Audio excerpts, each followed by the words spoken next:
That I use when I teach, which I call interrupt points.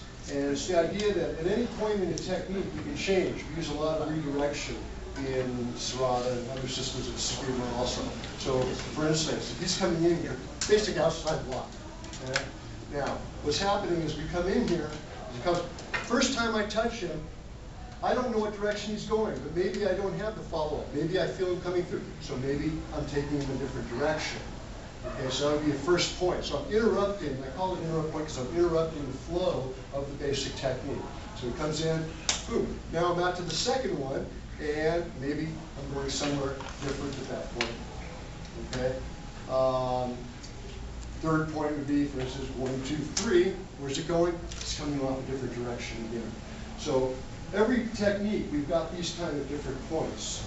So everyone's sitting around. You guys want to get up and work out? If I can catch him, I'll take him out this way, or if he's flowing through, he might come around a different direction, wherever he's going. And again, it's all based on touch sensitivity. What we're really working on is ability to follow the person. I didn't know where he's going because I don't work out with this guy. I think we've touched sticks like maybe once before in our lives. So when he came around and swung wide, he didn't go where I expected, but because of touch, I'm just going to follow him.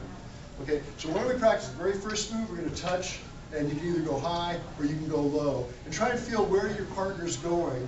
Maybe when you're feeding the other person, like if I'm going to feed him, okay, and what's going to happen?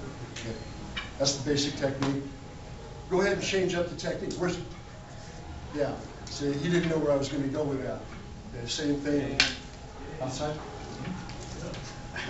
Okay, that was another example. He went for a counter, so I just went for a change. So the idea is we take a basic technique, we're going to break it out of the pattern that we practice all the time and go somewhere else.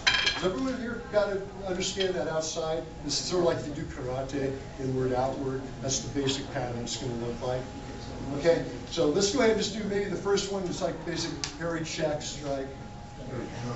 Okay, let's just, we'll walk around the room. From here, if you take the guy out, where are we going to get a disarm? It's going to be what? The opening right there. Then where are you going to go? Take it that way. Kind of what Carlita was saying about, you practice disarms. I actually had an experience when I was fighting in the Philippines in a tournament of disarming someone with a technique that I've been teaching my students for about 3 months. And I've been doing it over and over and over again. And it wasn't the simplest disarm, it was just a little one-handed snatch and grab. But all I know is my opponent paused for a moment in front of me. It was just, and it was like slow motion.